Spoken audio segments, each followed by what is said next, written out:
Assalamualaikum dan salam sejahtera. Kita bersama semula dalam subjek geografi tingkatan 2.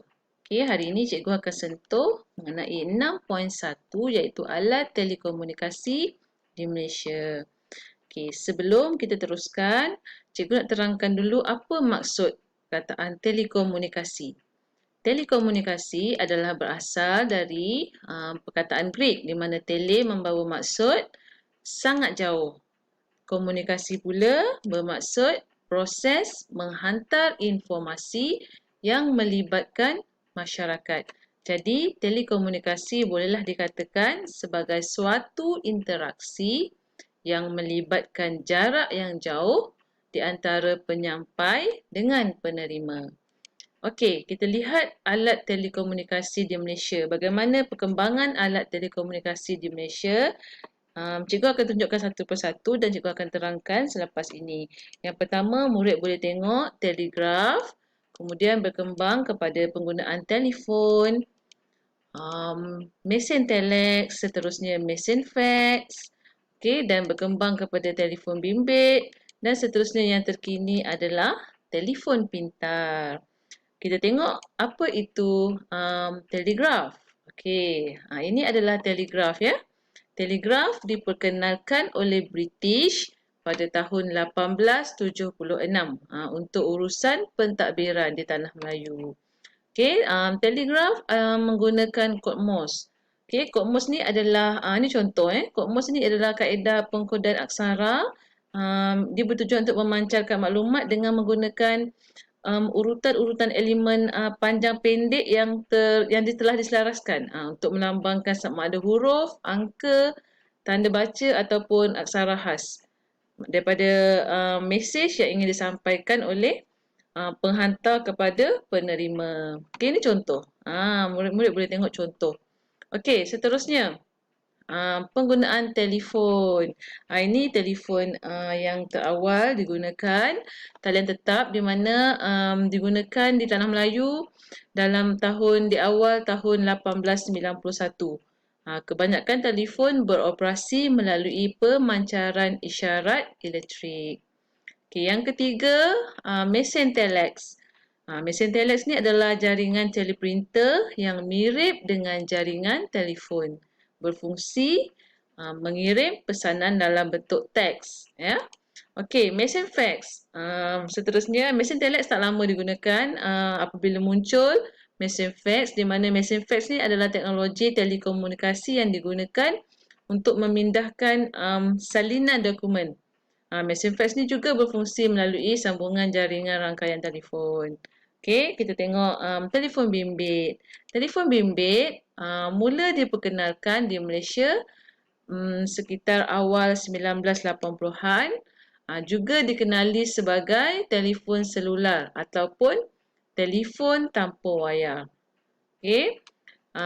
Yang ini telefon pintar. Yang ini murid lebih arif, lebih mahir. Telefon pintar merangkumi perisian komputer seperti GPS, kamera digital, Bluetooth, internet dan juga pelbagai aplikasi media sosial dan permainan. Contohnya Telegram, Messenger, Facebook, WhatsApp, Twitter dan juga WeChat. Banyak lagi sebenarnya. Ini contoh je cikgu bagi. Okey. Kita terus kepada 6.2. 6.2 adalah kemajuan alat telekomunikasi di Malaysia. Okay, yang pertama, untuk permulaan kita tengok dulu kemajuan alat telekomunikasi di Malaysia. Cikgu akan terangkan mengenai satelit, kabel fiber optik, telefon pintar, syarikat telekomunikasi, komputer, koridor raya multimedia, dan juga rangkaian jalur lebar berkelajuan tinggi. Jalur lebar ni kita biasa sebut broadband lah. Okey. Yang pertama, kita tengok dulu satelit. Okey, satelit. Penerokaan dalam sistem telekomunikasi ni memasuki satu dimensi baru dengan pembinaan stesen satelit bumi. Okey, di Malaysia, stesen satelit bumi yang pertama, murid boleh tengok juga dalam buku teks muka surat 93. Di Malaysia, stesen satelit bumi yang pertama dibina di Kuantan, Pahang iaitu pada 6 April 1970. Okey, diikuti dengan pembinaan satelit di Alor Gajah di Melaka, Sematan di Sarawak, wilayah Persekutuan Labuan dan juga di Cyberjaya Selangor. Okey, cikgu gambarkan semua dalam peta lah. Ini peta Malaysia, Semenanjung dan Sabah Sarawak. Okey, murid boleh tengok yang cikgu sebutkan tadi di mana stesen satelit bumi yang pertama adalah di sini di Kuantan, Pahang. Okey, yang cikgu sebut tadi pada 6 April 1970. Kemudian diikuti dengan di Alor Gajah di Melaka, seterusnya di Sematan di Sarawak, di wilayah Persekutuan Labuan dan juga di Cyberjaya. Cyberjaya di Selangor. Okey, peta ni murid boleh cuba ingat di mana kedudukan stesen satelit bumi di Malaysia. Okey, seterusnya. Satelit kita di Malaysia. Malaysia juga telah melancarkan satelit sendiri yang bermula pada tahun 13 Januari 1996. Kita telah lancarkan MISAT 1 MISAT ni satelit Asia Timur Malaysia MISAT. Okey, MISAT 2 dilancarkan pada 13 November pada tahun 1996. Diikuti dengan MISAT 3. MISAT 3 pada 12 Disember 2006, MISAT 3A pada 22 Jun 2009 dan MISAT 3B pada 12 September pada tahun 2014. Baik, kelebihan, kepentingan. Okey, apa lagi? Apa yang kita dapat dengan pelancaran satelit Asia Timur Malaysia ni? Okey, yang pertama, mewujudkan sistem televisyen satelit yang pertama. Kita dapat lihat, kita dapat akses, kita dapat perkhidmatan ni iaitu perkhidmatan All Asia Satellite Television and Radio Operator iaitu ASTRO. Kemudian kita dapat juga perkhidmatan televisyen bersatelit dan radio berbayar di Malaysia yang pertama. Maknanya perkhidmatan ni kita dapat tapi kita bayar, perkhidmatan berbayar. Okey, sehingga tahun 2016 sahaja, Astro telah menawarkan sebanyak 185 saluran televisyen, manakala sebanyak 20 saluran radio. Okey, itu pada tahun 2016. Pada tahun ni 2021 lebih banyak dan lebih banyak pilihan dan kita boleh record dan sebagainya telah ditambah baik. Okey.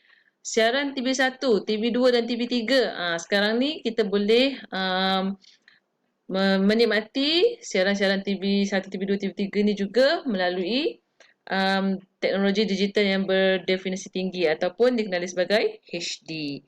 Okey, semua ni adalah untuk memantapkan lagi penerimaan maklumat dan informasi bagi rakyat Malaysia Okey, itu satelit.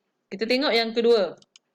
Okey, yang kedua tadi MISAT, kita tengok satelit yang lain, yang satelit mikro ini adalah satelit mikro pertama negara. Okey, kita lancarkan pada tahun 2000 iaitu pada 26 September, dikenali sebagai Tiongsat 1. Okey, selain pada MISAT, kita lancarkan juga Tiongsat. Tiongsat ni adalah antara salah satu satelit mikro Okey, pada tahun 2000, satelit mikro pertama negara Tiongsat 1 dilancarkan ke orbit tepat jam 6.05 petang waktu Malaysia daripada Kazakhstan. Tiongsat 1 ni berat dia lebih kurang 50 kg dan dia berupaya mengambil gambar muka bumi pada resolusi pada jarak 80 meter dari aras bumi. Okey, kegunaan dia untuk pemantauan sumber perhutanan, pertanian, pencemaran dan sebagainya. Okey, harga dalam anggaran lebih kurang 34 juta. Okey, di mana stesen satelit buminya adalah terletak di UKM Okey.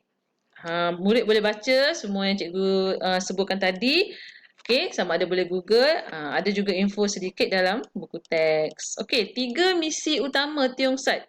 3 misi utama Tiongsat ni adalah untuk pencerapan bumi, untuk uji kaji saintifik SEDEC dan juga untuk aplikasi komunikasi. Okey. Kita tengok Razaksat. Razaksat ni juga adalah salah satu satelit mikro Tadi kat dua kan. Tiongsat 1 dan Razaksat. Okey, dilancarkan pada 14 Julai 2009. Okey, dia pun sama, satelit mikro yang berupaya membekalkan imej data ni dia lebih spesifik. Kenapa? Kerana dia menggunakan kamera beresolusi tinggi. Okey, okey itu satelit. Kita tengok yang kedua. Okey, dalam kemajuan alat telekomunikasi di Malaysia, kita tengok yang kedua adalah penggunaan kabel fiber optik. Okey, rangkaian telekomunikasi Malaysia ni meningkat maju dengan penggunaan kabel fiber optik dan gelombang mikro. Okey, kabel fiber optik ni adalah merupakan kabel berkapasiti tinggi kerana ia diperbuat daripada serat kaca ataupun daripada plastik yang sangat halus. Okey, digunakan untuk menyalurkan informasi serta memindahkan arus data dalam dunia jaringan komputer lah. Okey. Okay, yang ketiga, kita teruskan dengan yang ketiga adalah penggunaan telefon pintar. Okay, telefon pintar ni 3G, 4G dan banyak lagi sekarang mempunyai banyak kemudahan seperti kamera beresolusi tinggi, ambil gambar sangat cantik, sangat sharp, capaian internet, dapat menerima, membalas email, perkhidmatan pesanan ringkas, SMS, perbualan video dan sebagainya, telesidang semua boleh dimuat turun daripada aplikasi telefon pintar itu sendiri. Okay. Ciri-ciri rekaan, luaran dan dalaman adalah menggunakan teknologi tinggi. Sangat-sangat menepati kehendak dan citarasa pengguna generasi alaf baru. Okey, yang keempat, kita tengok kemajuan alat telekomunikasi di Malaysia berdasarkan kepada syarikat telekomunikasi. Okay, contohnya TM. TM ni telah memainkan peranan yang sangat penting dalam usaha menyediakan telefon talian tetap dan memajukan industri telekomunikasi negara. Okey, selain daripada TM, banyak lagi syarikat-syarikat swasta yang menyumbangkan kemudahan telekomunikasi. Contohnya Digi, Times, Celcom, U-Mobile, Maxis. Okey. Okey, yang kelima. Yang kelima, komputer. Di mana komputer ni adalah alat telekomunikasi yang dilengkapkan dengan perisian untuk berbagai kerja, mengubah, menyimpan, untuk melindungi, memproses, memindahkan, untuk dapatkan maklumat tanpa mengira tempat dan waktu. Okey, kewujudan jaringan komputer ni banyak dalam kita boleh guna, kita boleh akses melalui pelayar Chrome, pelayar Mozilla ataupun IE, Internet Explorer. Okey, ini semua ni yang memainkan peranan besar dalam teknologi maklumat dan komunikasi. Okey. Tengok yang keenam. Yang keenam, wujudnya koridor raya multimedia ataupun MSC. Okay, perkembangan ICT ni telah mendorong penubuhan MSC yang berpusat di Cyberjaya. Okay, MSC ni adalah bertujuan untuk menarik syarikat-syarikat berteknologi tinggi dengan menawarkan pengecualian cukai, okay, serta kemudahan-kemudahan lain untuk memajukan industri ICT tempatan. Okay, yang ketujuh, wujudnya rangkaian jalur lebar. Tadi cikgu dah sebut, jalur lebar adalah broadband yang berkeluaran tinggi, dikendalikan oleh Suruhanjaya Komunikasi dan Multimedia Malaysia ataupun SKMM. Dia bertanggungjawab untuk meluaskan broadband ke serata pelosok negara. Ini adalah salah satu inisiatif kerajaan untuk terus memperkasakan capaian internet dan infrastruktur telekomunikasi di seluruh negara seiring dengan hasrat merealisasikan sekurang-kurangnya 95% rakyat Malaysia boleh mencapai mempunyai capaian kepada internet. Okey, ingat semula perkataan yang dalam ni, perkataan penting dia adalah broadband, jalur lebar tadi. Okey. Untuk hari ni cikgu cuma sentuh 6.1 dan 6.2. Cikgu dah harap murid semua dapat apa yang cikgu terangkan hari ini, dan kita akan sambung 6.3 pada sesi berikutnya. Okey. Okey, terima kasih. Kita sambung pada minggu hadapan.